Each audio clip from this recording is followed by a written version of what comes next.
Bonjour ou bonsoir à toutes et à tous. Quelqu'un m'a demandé de faire une capsule sur la Hanoukia et la Menorah. Donc le candélabre à 9 branches, en réalité 8 plus 1, et la Menorah, qui est le candélabre que vous voyez là derrière moi, qui est le candélabre à 7 branches. Beaucoup confondent ces deux candélabres qui ont finalement, pour toute religion judéo-chrétienne, c'est-à-dire les juifs et les chrétiens, la même signification. Ce candélabre représente la lumière divine, la présence de Dieu. Donc, pour nous, chrétiens, nous avons reçu les enseignements de Jésus qui nous dit que notre temple est à l'intérieur de nous. C'est un temple qui est reconstruit en 3 jours, comme dit les Écritures. Ce temple est à l'intérieur de nous. Ce candélabre, finalement, se retrouve comme la pierre angulaire et le bel arbre dans notre jardin intérieur. Voilà. Donc ça, le candélabre est une lumière, représente cette présence divine dans le temple. Et à l'origine, nous allons retrouver les écrits dans l'Ancien Testament, du fait que c'est le candélabre et le symbole, la Menorah, principalement, est le premier symbole du peuple juif, du peuple hébreu. Pourquoi? Parce que, bien avant l'étoile de David, parce que Moïse, dans l'Exode, a reçu des ordres ou des lois de Dieu concernant, par exemple, la création d'un temple. Et dans cette création, donc, pour le sanctuaire, Moïse entend, tu feras un candélabre d'or pur, un candélabre, sa base et son fût seront repoussés, ses calices, boutons et fleurs feront le corps avec lui, 6 branches s'en détacheront sur les côtés, 3 branches du candélabre d'un côté, 3 branches du candélabre de l'autre côté, etc., etc. Et la branche centrale, c'est le samach. Je vais en reparler. Voilà, donc en fait, le candélabre est un des ustensiles du temple de la Jérusalem céleste pour nous chrétiens et de la Jérusalem tout court, de toute façon, pour le 3e temple de Jérusalem. Donc, il y a 2 sortes de candélabres, exactement 3, donc 3 d'un côté et 3 de l'autre, et le samach au milieu, ou un candélabre qui s'appelle l'Hanoukia, qui lui a 9 branches, c'est-à-dire 8 plus 1. Donc, comme celui-là a 6 plus 1, nous avons aussi, les Juifs ont aussi, pour fêter le nouvel autel du temple de Jérusalem, lorsque les Juifs ont été libérés par les Hellènes. On retrouve cet extrait dans les Maccabées. Ils eurent fait à ce moment un nouveau temple. Ils ont été libérés et ils ont construit un nouveau temple. On retrouve dans le livre des Maccabées l'écrit de ce nouveau temple. Si vous allez au chapitre 4 des Maccabées, au verset 49. Je vais vous lire à partir de 49. Ils refirent de nouveaux meubles sacrés, donc pour le temple. Ils reportèrent dans le sanctuaire le chandelier, l'autel des parfums sur la table. Ils brûlèrent de l'encens sur l'autel, etc. Ils allumèrent les lampes du chandelier qui brillèrent dans le temple et placèrent le pain sur la table, suspendirent les voiles, terminèrent parfaitement le travail. C'était le 25 du 9e mois, pour les Juifs, le mois de Kislev. Le mois de Kislev représente en fait cette libération et cette création du nouveau temple de Jérusalem. Mais le Talmud explicite beaucoup plus loin ce qui s'est passé réellement lors de cette libération, lors de cette fête d'Hanoukia. Donc Hanouka est là le candélabre, l'Hanoukia est le candélabre à 9 branches, je le répète. Et donc, quand ils ont fait le temple à l'époque de cette libération, inscrite dans le livre des Maccabées, eh bien, le Talmud nous rapporte qu'en fait, il n'y avait plus d'huile consacrée, du fait qu'ils ont dû faire tout à la bourre, si vous voulez, il n'y avait plus d'huile sacrée. Les gentils avaient tout détruit et donc ils se sont trouvés qu'avec une petite fiole pour faire une seule bougie. C'est ce que le Talmud explique, et que cette bougie a brûlé, alors qu'elle ne s'était censée brûler qu'un seul jour, elle a brûlé 8 jours. Et ça, c'est le miracle d'Hanoukia. Elle a brûlé pendant 8 jours, le temps pour les grands prêtres de refaire de l'huile sacrée pour les autres lampes du temple. Et donc, Hanoukia, c'est la fête, cette fameuse fête de la libération, la fameuse fête du nouveau temple, aussi la fameuse fête de la lumière qui a brillé miraculeusement pendant 8 jours, le temps de remettre toutes les lumières en place. Ces lumières, donc, représentent cette lumière, la présence divine. Dans le candélabre à 9 branches, il y a 4 branches d'un côté, 4 branches de l'autre, et au central, il y a une lampe, une lumière, qui est plus haute que les autres. Et cette lumière s'appelle le samash. Le samash veut dire en hébreu gardien, serviteur, etc. Pourquoi elle sert, à quoi elle sert cette samash, cette lumière, à allumer les autres bougies pendant la fête d'Hanoukia.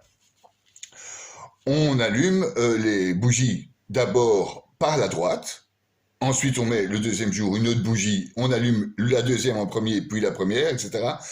Et on fait avancer pendant toute la fête, les 8 jours d'Hanoukia, la luminosité de l'Hanoukia, du candélabre. Ce qui chasse en fait les ténèbres, c'est une allégorie pour dire que Dieu revient dans le temple, Dieu chasse les ténèbres, et donc cette Hanoukia, allumée entièrement à la fin de la fête, remet l'entièreté de la lumière divine, la Shekinah, dans le temple. C'est une allégorie qu'on peut, nous aussi, avoir dans notre temple intérieur, et puis même le faire comme moi. Ici, j'ai mon petit temple, allumer les bougies, et penser le geste de penser à la chose sacrée, penser à la chose divine, la libération du temple, par exemple, penser à la lumière divine, etc. Il y a, lors de la fête d'Hanoukia, les prêtres et les rabbins font des bénédictions à chaque allumage de bougie. Béni sois-tu, Éternel, notre Dieu, roi de l'univers, qui nous a sanctifiés par ses commandements et qui nous a ordonné d'allumer les lumières d'Hanouka. Par exemple, il y a aussi d'autres bénédictions. Béni sois-tu, Éternel, notre Dieu, roi de l'univers, qui a fait des miracles pour nos pères en ces jours-là et en ces temps-ci. On parle bien donc de cette libération dans le livre des Maccabées. Il y a encore plein de bénédictions que les Juifs font lors de l'allumage de cette Hanoukia et pendant toute la fête d'Hanoukia. Je ne vais pas développer cette partie parce que je suis chrétien et ça ne fait pas partie de mes connaissances. Voilà, et ça ne fait pas partie du dogme chrétien d'allumer les lumières d'Hanoukia. Ça fait partie d'une fête qui est typiquement juive et que nous, chrétiens, respectons bien évidemment du fait que c'est l'allumage à nouveau du temple de Jérusalem, ce fameux temple que Jésus a reconstruit en 3 jours, à l'intérieur de nous, il parlait bien de notre temple intérieur. Il s'agit donc pour nous aussi de, quand on allume une bougie, de faire aussi une bénédiction, pourquoi pas, à la manière des Israélites. Béni sois-tu, Éternel, notre Dieu, roi de l'univers, qui a fait des miracles pour nos pères en ces jours-là et en ces temps-ci. Par exemple, vous pouvez aussi prier à chaque allumage de bougie dans votre temple extérieur, dans votre temple comme moi j'ai ici. Donc, la fête d'Hanouka, donc, qui est représentée par ce chandelier à 9 branches, célèbre la victoire de la lumière contre les ténèbres de l'obscurantisme, des gentils, des nations. Chaque flamme d'Hanouka représente cette lumière dans la nuit, cette lumière de plus en plus forte.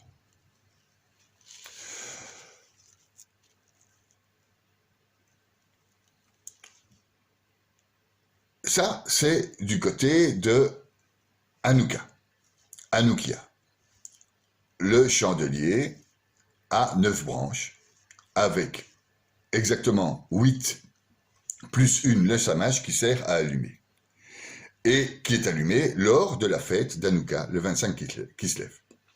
Maintenant,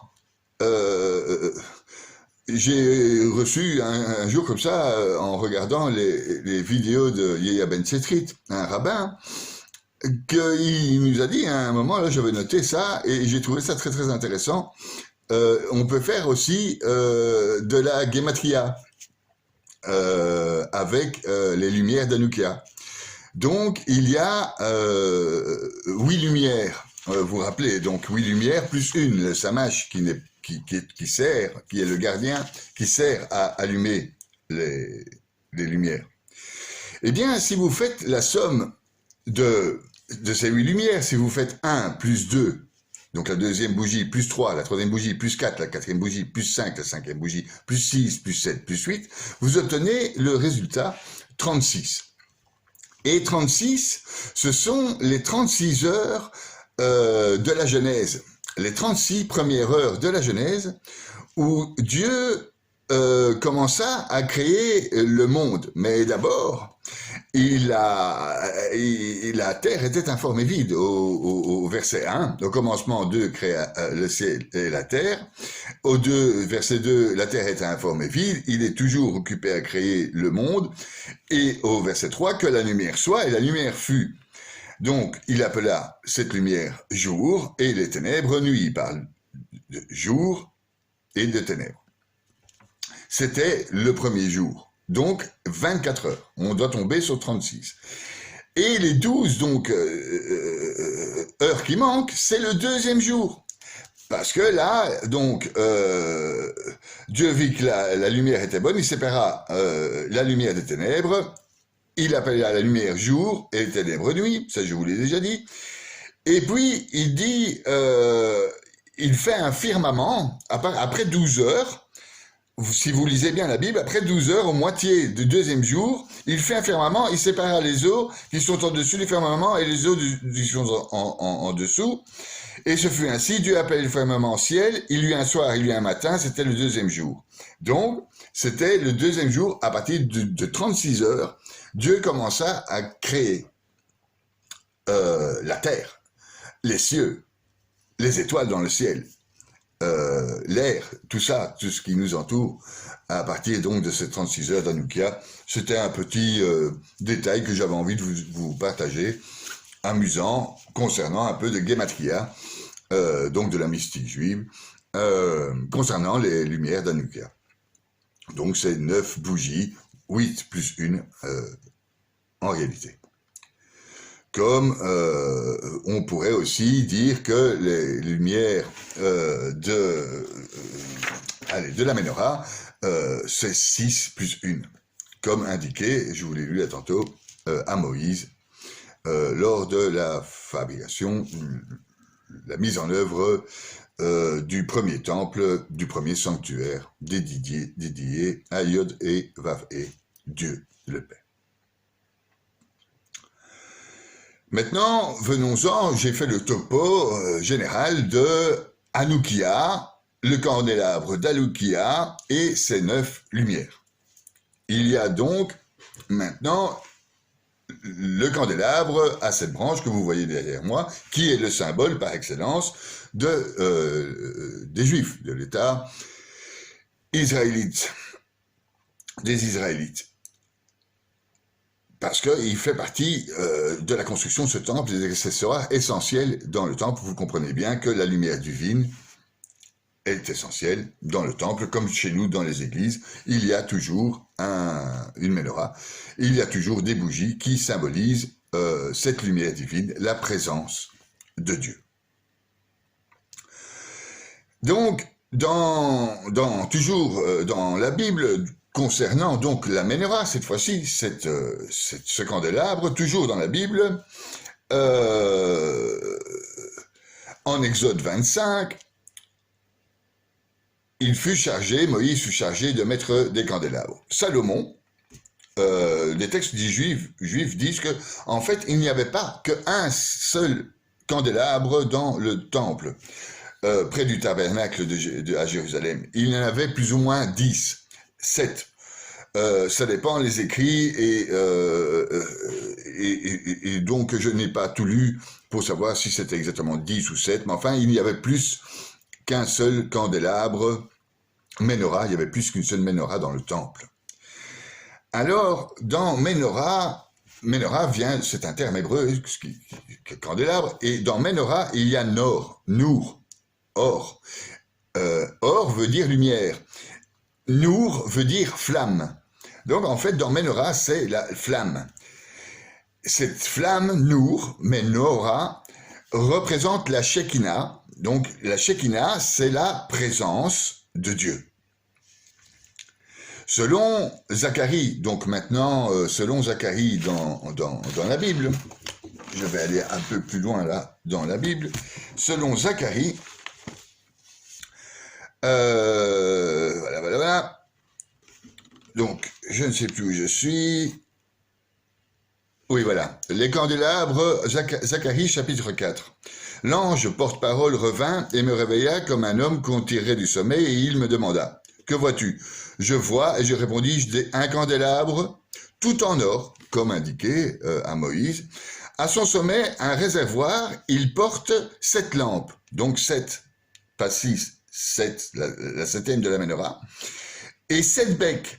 7 lampes posées sur le sommet du candélabre. Près du candélabre, 2 oliviers, et je m'arrêtais là, de part et d'autre des réservoirs.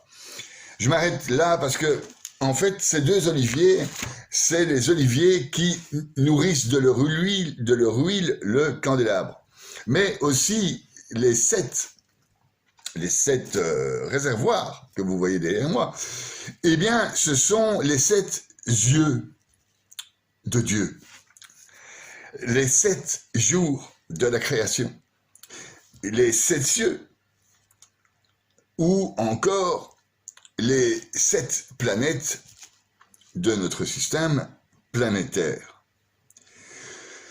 Vous voyez bien que dans ce candélabre qui s'appelle la menorah, il y a autre chose que la lumière, il y a aussi tout un symbole. Il y a une intention de l'homme à honorer le divin. Dans la construction de ce candélabre, si vous le regardez de près, je ne vais pas le faire parce qu'il est allumé, il y a sur le candélabre ou sur chaque branche des boules. Et si vous comptez les boules, il y en a 22. Et 22, c'est le nombre de lettres hébraïques qu'a utilisé Dieu pour écrire la Torah. Et donc ces 22 lettres hébraïques sont aussi les sentiers dans l'arbre des séphirotes. Là, ça devient un peu plus mystique, c'est-à-dire que si vous prenez l'arbre des séphirotes, que je vais mettre là, eh bien, vous constatez qu'il y a 22 sentiers. C'est 22 lettres de l'alphabet hébreu. Et c'est aussi, sur la menorah, les 22 boules de l'alphabet hébreu. C'est les 22 lettres de l'alphabet hébreu aussi sur la menorah. Alors, c'est 22 boules, 22 sentiers. De là, on déduit les attributs divins, les 7 yeux de Yod-Heh Vav-Heh. Et dans les attributs divins, dans l'arbre des séphirotes, les 10 séphirotes, il y a les 7 séphirotes inférieures. Il y a 3 mondes. Il y a le monde, excusez-moi, de l'émanation, le monde de la création et le monde de la formation. Et les 3 séphirotes du dessus sont le monde de Dieu, qui appartient à Dieu. Donc, les 7 séphirotes inférieures peuvent être en corrélation avec les 7 branches de la Ménorah, qui peuvent être en corrélation avec les 7 chemins, avec les 22 chemins de l'arbre des séphirotes. Là, je vais m'arrêter là, dans le sens où on pourrait... Il y a plein d'écrits, il y a des milliards d'écrits de kabbalistes là-dessus, et il faut une vie pour comprendre tout. Et ça n'est pas ma spécialité. Je suis ni juif ni kabbaliste, et donc je fais de mon mieux pour vous expliquer ce que c'est cette Ménorah. Donc les 7 séphirotes inférieures et les 22 chemins. Donc, émanation, création, formation, et alors aussi les 4 règnes, minéral, végétal, animal, humain, par exemple. Donc on peut faire la même chose avec les 7 planètes, comme on peut faire, comme certains le font dans la mystique, le faire avec l'arbre des séphirotes, mettre des planètes sur chaque séphirote, mettre des anges sur chaque séphirote. Vous pouvez faire donc la même chose avec votre Ménorah, mettre des anges sur chaque bougie, etc., etc., etc. Et donc là, vous vous lancez dans un travail mystique qui s'appelle la Kabbale. Et donc, bien à vous. Et j'espère que vous le ferez en bénissant cette lumière divine dont nous avons tous besoin pour notre existence humaine. Donc, il y a dans la mystique aussi l'étude du psaume 67. Donc, je vous l'ai mis là. Je vais vous mettre un peu plus près, je le remettrai après. Voilà, voilà. Et ça, c'est le psaume 67. Et c'est l'étude de ce psaume qui a rapport avec les 7 séphiras inférieurs de l'arbre des séphirotes. Pourquoi? Parce que dans le psaume 67, il y a 7 versets, et chaque verset correspond à une séphira d'après la mystique juive.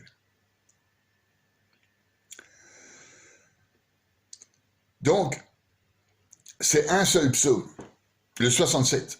C'est un seul Dieu. C'est une seule lumière dans cette Ménorah.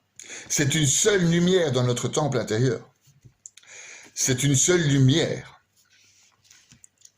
La Ménorah est une car la diversité de l'existence est une.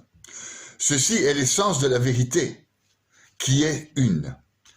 Tout comme la Ménorah se tient dans le sanctuaire du temple, ainsi est-elle au début sous la forme de 7 versets. 7 versets du psaume unique 67.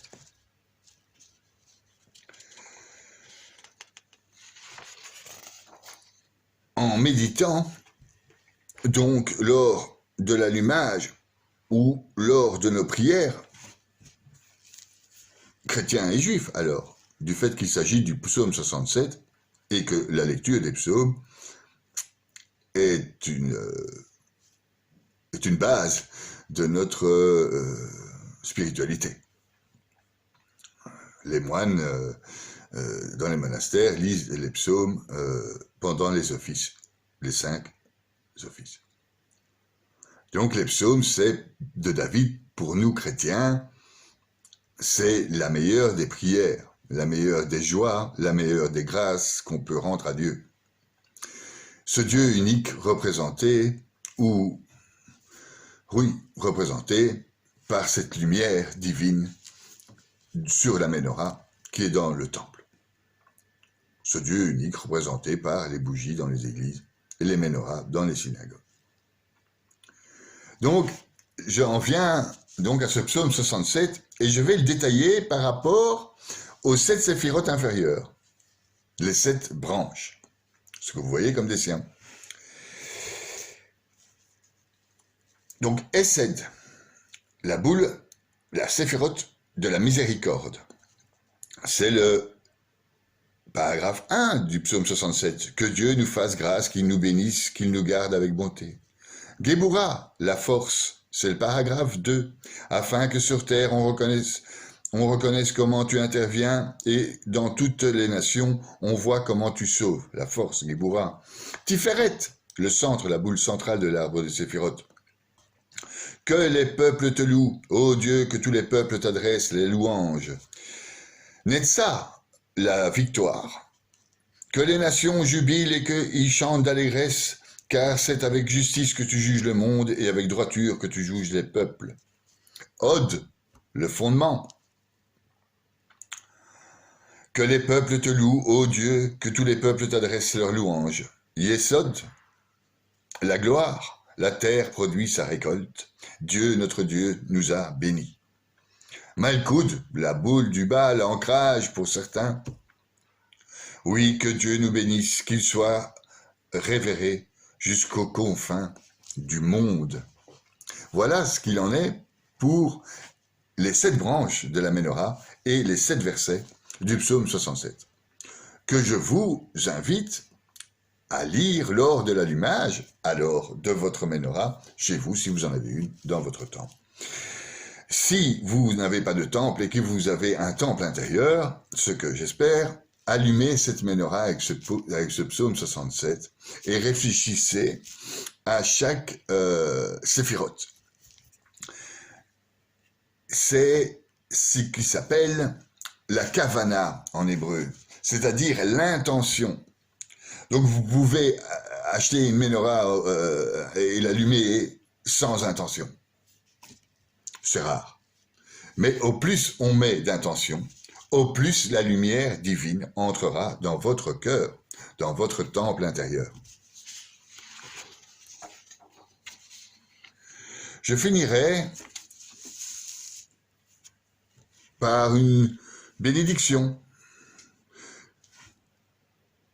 retrouvée dans le Zohar et d'après les écrits par le prophète Élie.